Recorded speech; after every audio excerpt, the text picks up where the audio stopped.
नमस्कार मित्रों, स्वागत है आपका गैजेट 360 हिंदी पे। मैं हूं आपका दोस्त साहित्यनाथ झा। और एप्पल का जो नया आईफोन SE 2022 मॉडल है भैया, वो चलता फिरता कॉन्ट्राडिक्शन का बंडल है।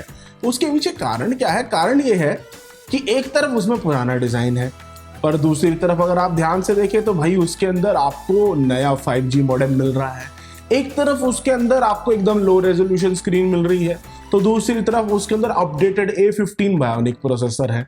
कहने के लिए ये फोन एप्पल का सबसे अफोर्डेबल आईफोन है, पर इसकी प्राइसिंग फिर भी प्रीमियम स्मार्टफोन की टेरिटरी में है। यहाँ पे आपको वायरलेस चार्जिंग मिल रही है, IP रेटिंग मिल रही है, पर एक सिंगल कैमरा सेटअप मिल रहा है। मतलब एक तरफ इसको ऑन पेपर आप देखेंगे, आपको लगेगा भाई साहब सब कुछ जबरदस्त है, तो फाड़ देगा फोन। फिर दूसरी तरफ आप इसकी कुछ और चीजें देखेंगे, आपको लगेगा भाई ये कितना आउटडेटेड सा पुराना सा फोन है। तो भाई विडंबना ही विडंबना हो रही है यहाँ पे। और आईफोन SE 2022 मॉडल जो है वो बढ़िया है कि नहीं है, ये सवाल बड़े सारे लोगों के मन में है। मैं खुद मतलब जब से ये मॉडल लॉन्च हुआ है, मैं सोच रहा हूँ अपना iPhone 11 बेचता हूँ और ये नया मॉडल लेता हूँ। क्यों? क्योंकि मुझे बड़ी सारी चीजें इसकी बढ़िया लग रही है। इसके अंदर बड़े सारे नए फीचर्स भी आए हैं, ज्यादा देर तक ये फ्यूचर प्रूफ रहेगा, ज्यादा सॉफ्टवेयर अपडेट मिलेंगे इसको। पर फिर कई सारी चीजें इसमें कमजोर सी लगती है, कंपेयर करने बैठते हैं तो ऐसे बहुत सारे सवाल पोटेंशियल बायर्स के मन में आ रहे होंगे, जिनका जवाब लेके आज हम अपने फुल रिव्यू में आए हैं। तो अगर आप गैजेट 360 हिंदी पे नहीं तो भैया चैनल को सब्सक्राइब करो, वीडियो को लाइक करो। हम जरा वीडियो को शुरू करते हैं।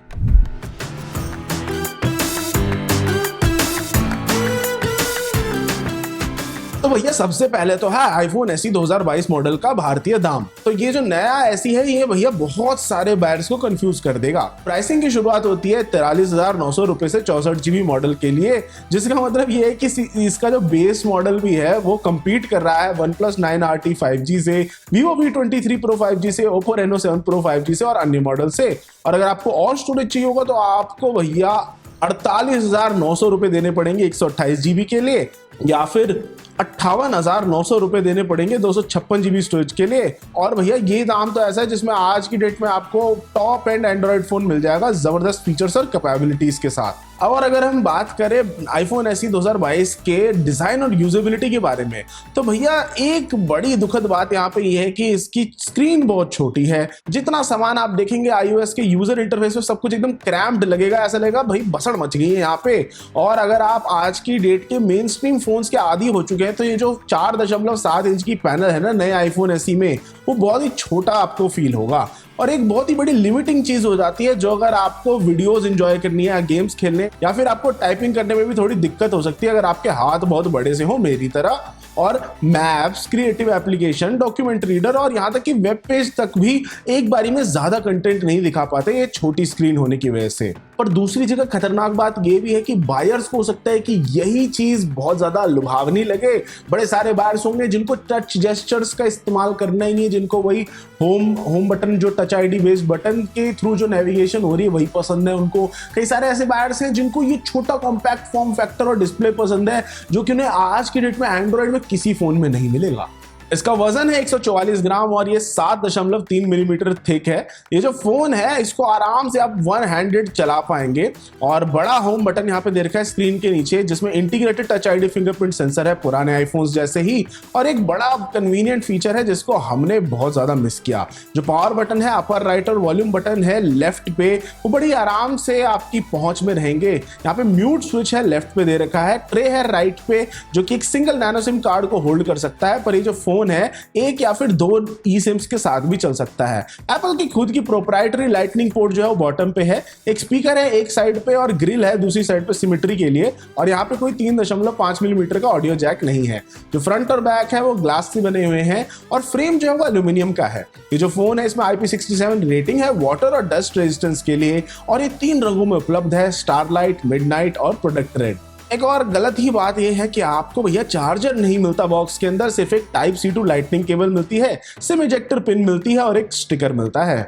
अब अगर हम बात करें आईफोन SE 2022 मॉडल के स्पेसिफिकेशंस के बारे में, तो ये तो पता चल रहा है आराम से कि ये जो फोन है एप्पल की करंट लाइनअप पे सबसे नीचे है। पर जो नया आईफोन SE 2022 है उसमें प्रोसेसर के मामले में कहीं पे भी कमी नहीं की गई है। यहाँ पे वही A15 bionic system on chip है जो कि पूरी आईफोन 13 फैमिली के अंदर है। यहाँ पे आपको 4GB रैम मिलती है, जो कि उतना ज्यादा नहीं लगेगा देखने में, पर iOS डिवाइसेस के लिए बहुत ज्यादा है। A15 बायोनिक चिप का मतलब ये है कि आपको यहाँ पे 5G भी मिल रहा है, जिसकी अभी तो कोई उतनी जरूरत नहीं है, भारत में 5G रोल आउट भी नहीं हुआ है, पर भविष्य के हिसाब से फोन को थोड़ा बहुत फ्यूचर प्रूफ बना देता है ये। एक और खतरनाक बात यहाँ पे ये है कि यही A15 बायोनिक लेटेस्ट चिप होने की वजह से इसको सॉफ्टवेयर अपडेट लंबे समय तक मिलेंगे। एप्पल अभी अपने 7 साल पुराने फोन्स को भी अपडेट कर रहा है, तो इससे आपको थोड़ी मन की शांति मिलनी चाहिए कि अगर अभी ये फोन खरीदा तो ये कम से कम 7 साल तक तो आउटडेटेड नहीं होगा। एप्पल ने पिछली बारी से ज्यादा अच्छी बैटरी लाइफ का भी दावा किया है। 20 वॉट की फास्ट चार्जिंग यहाँ पे सपोर्टेड है और ची वायरलेस चार्जिंग जो है यहाँ पे 7.5 वॉट तक चलता है। आईफोन एसई 2022 के सॉफ्टवेयर के बारे में बात करें तो एप्पल के इकोसिस्टम में होने की वजह से आपको लंबे समय तक iOS अपडेट्स यहाँ पे देखने को मिलेंगे। सिक्योरिटी, प्राइवेसी की प्रोटेक्शन, ये सब कुछ बढ़िया यहाँ पे है, पर फ्लेक्सिबिलिटी थोड़ी सी आप जरूर लूज कर देंगे। कहीं पे भी ऐसे घुमा फिरा के एडवर्टाइजिंग नहीं दे रखी है, पर आपको काफी सारे ऐसे ऐप्स मिलेंगे जो कि शायद से जरूरी नहीं है कि उतना ज्यादा आपके लिए यूजफुल हो। I message, face time, I cloud backup, air play, find my network, ये ऐसी चीजें हैं जो कि आईफोन यूजर्स के लिए बहुत ज्यादा मैटर करेंगी, जिनको अपग्रेड चाहिए होता है। वहीं दूसरी और iOS में बड़े सारे ऐसे फीचर्स नहीं होंगे जिसके लिए एंड्रॉइड यूजर्स आदी हैं, जैसे कि यहाँ पे आप फाइल सिस्टम एक्सेस नहीं होता आपके पास, यहाँ पे आपके पास एक ही ऐप के मल्टीपल इंस्टेंस रन करने का कोई तरीका नहीं होता है, यहाँ पे ऐसे कोई सेकंड या डुअल स्पेस वाला ऑप्शन नहीं है, और इसी के अलावा कस्टमाइजेशन या थीमिंग करने के इतने सारे ऑप्शंस नहीं होते हैं। जो लुक है वही लुक है, उसी को चलाओ। तो ऐसी बड़ी सारी चीजें हैं जो कि अगर बहुत लॉन्ग टर्म एंड्रॉइड यूजर्स हो उनको उस चीज की कमी यहाँ पे जरूर खलेगी। अब अगर हम कैमरास की बात करें तो आईफोन एसई 2022 मॉडल के अंदर अभी भी यहाँ पे एक सिंगल 12 मेगापिक्सल का रियर कैमरा है। अब भाई एकदम ही नकली एंड्रॉइड फोन के अंदर भी आज की डेट में 3-4 कैमरा सेंसर तो मिल ही जाते हैं। तो एप्पल जो है भैया सिर्फ एक सिंपल सा एक सेंसर दे रहा है जिसमें कि आपको अच्छी क्वालिटी के स्टिल्स और वीडियोस मिल सकते हैं। f1.8 अपर्चर है यहाँ पे OIS के साथ, और यहाँ पे एक बड़ा ही सिंपल सा 7 मेगापिक्सल का f2.2 अपर्चर वाला कैमरा है फ्रंट पे सेल्फीज के लिए। पर खतरनाक बात यह है कि A15 bionic system on chip की मदद से फोटोग्राफिक स्टाइल्स यहाँ पे सपोर्टेड है। सिनेमैटिक मोड भले ही नहीं है, और आप इस बात से भी सरप्राइज हो जाएंगे कि भैया यहाँ पे कोई नाइट मोड ही नहीं दे रखा इन्होंने इतने महंगे फोन पे। पोर्ट्रेट मोड और पोर्ट्रेट लाइटिंग जो है वो बढ़िया चलता है एक सिंगल कैमरा के साथ ही रियर और फ्रंट दोनों पे। जो फोटोज दिन के समय में ली गई थी वो बहुत ही बढ़िया आ रही थी, बढ़िया डिटेल और एक्सपोजर के साथ। कलर्स बहुत हद तक एक्यूरेट थे और बिल्कुल भी ओवरब्लोन नहीं थे। डेप्थ ऑफ फील्ड बढ़िया थी यहाँ पे और नेचुरल लग रही थी पोर्ट्रेट मोड के बिना भी, और क्लोजअप जो थे वो हमेशा फोकस में नहीं आ रहे थे कभी कभी। अब लेकिन दुख की बात यह है कि अगर रात के समय में लिए गए शॉट थे तो उनके अंदर उतना बढ़िया नहीं लग रहा था देखने में। फोटोज जो थी काफी हद तक ब्राइट आ रही थी, पर डिटेल कम था वहां पे, और नॉइज जो था वो मतलब आ ही रहा था। जो फेसेस थे उनमें टेक्सचर बढ़िया था और स्किन टोन बढ़िया आ रहे थे, और बैकग्राउंड सेपरेशन पोर्ट्रेट मोड में बहुत ही हद तक एक्यूरेट था सिंगल कैमरा सेटअप के हिसाब से। रात के समय में ली गई जो सेल्फीज थी वो थोड़ी सी सॉफ्ट सी थी और नॉइजी थी। नॉर्मल सोशल मीडिया यूजर्स के लिए ठीक है, पर इससे ज्यादा की उम्मीद ना ही करें। 1080p वीडियो जो दिन के समय में ली गई थी वो काफी हद तक डल सी थी, पर मोशन स्मूथ था वहां पे। 4K वीडियो काफी हद तक बढ़िया लग रही थी और क्रिस्प थी, पर थोड़ा बहुत ऐसा जिटर सा लग रहा था प्लेबैक में, और डिटेल जो था वो रात के समय में काफी हद तक कम सा लग रहा था। अब अगर हम परफॉर्मेंस और बैटरी लाइफ की बात करें तो ये जो फोन है इसके अंदर एक छोटी सी स्क्रीन है कम रेजोल्यूशन के साथ, और स्टैंडर्ड रिफ्रेश रेट है यहाँ पे। तो आज की डेट के सबसे हैवीएस्ट ऐप या गेम भी आप चलाएंगे तो जो powerful A15 bionic system on chip है उसको कोई दिक्कत नहीं होगी। रॉ परफॉर्मेंस यहाँ पे है भैया, और ये जो फोन है बेंचमार्क्स में भी जबरदस्त रन करता है। पर इसकी बैक जो थी वो काफी हद तक वार्म हो गई थी, तो अनकंफर्टेबल सा हो गया था इस फोन को छूना जब हम टेस्ट्स को रन कर रहे थे। तब ज्यादा देर तक गेम्स खेलने पे भी ये फोन थोड़ा सा गर्म हो रहा था, और कैमरा को भी लंबे समय तक चलाने पे थोड़ा सा गर्म हो रहा था। Asphalt 9 Legends जो थी वो बढ़िया लग रही थी यहाँ पे, और गेम प्ले काफी हद तक स्मूथ था, रेन और दूसरे ग्राफिकल इफेक्ट्स के साथ भी। कॉल ऑफ ड्यूटी मोबाइल को खेलना थोड़ा सा मुश्किल था, और ऑन स्क्रीन कंट्रोल्स जो सारे एक ही छोटे से स्पेस के अंदर क्रैम्ड है, पर वो भी काफी हद तक स्मूथ चल रही थी। जो स्क्रीन है वो छोटी सी है और उतनी क्रिस्प नहीं है जितना आपको पसंद आएगा, पर कैजुअल एंटरटेनमेंट के लिए ठीक है। आपको स्टीरियो स्पीकर सेटअप भी मिल रहा है भाई यहाँ पे।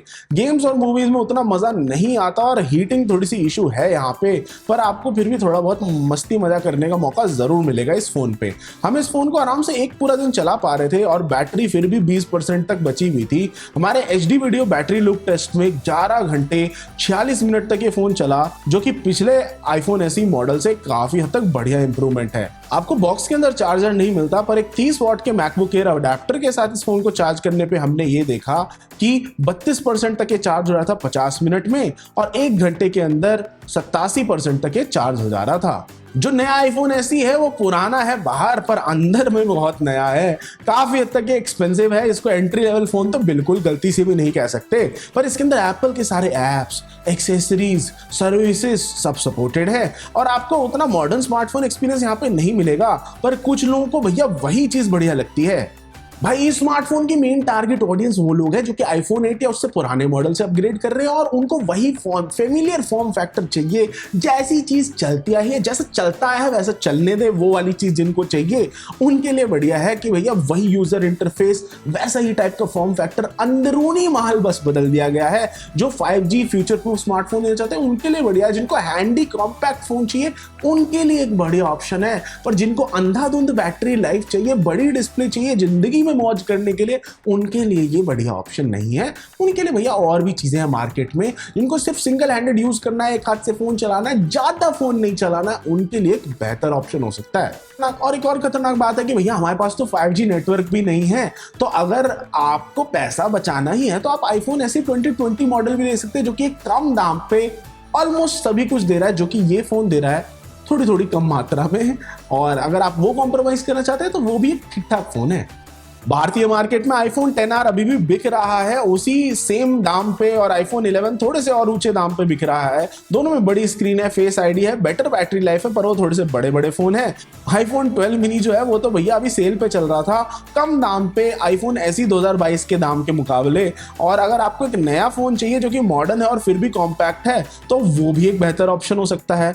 और भैया अभी तो हमने उन सारे जबरदस्त एंड्रॉइड मॉडल्स को तो काउंट ही नहीं करा जिसको आप इतने महंगे प्राइस पॉइंट पे खरीद सकते हैं, और जिनके रिव्यूज को आप हमारी वेबसाइट gadgetc60.com पे देख सकते हैं। तो सीधी सरल बात यह है कि अगर आपका बजट 45,000 रुपए के आसपास है तो दुनिया भर के उपाय हैं आपके पास, दुनिया भर के ऑप्शंस हैं। IPhone SE 2022 end of the line नहीं है। दिक्कत यह है कि बहुत सारे बढ़िया एंड्रॉइड फोन इस प्राइसिंग पे उपलब्ध हैं। दिक्कत यह है कि एप्पल ने खुद के जो प्रेडेसेसर इसका था या खुद के जो नए उनके फोन है उनके बीच में फोन कहीं सैंडविच हो रखा है, और किसी के लिए भी क्लियर कट चॉइस नहीं है, उतना जबरदस्त किसी भी चीज में नहीं है। हो सकता है भविष्य में इसका कोई जबरदस्त सा प्राइस कट हो तो ये बहुत ही ईजी टू रिकमेंड फोन हो जाए, पर अभी के लिए हालात ऐसे नहीं लग रहे हैं। तो दोस्तों इस वीडियो के लिए इतना ही। आपको ये नया आईफोन एसई 2022 मॉडल कैसा लगा भाई मुझे बताओ ये कमेंट सेक्शन में। आपको वीडियो कैसी लगी ये भी मुझे बताओ कमेंट सेक्शन में। मैं आपसे मिलता हूं अगली वीडियो में।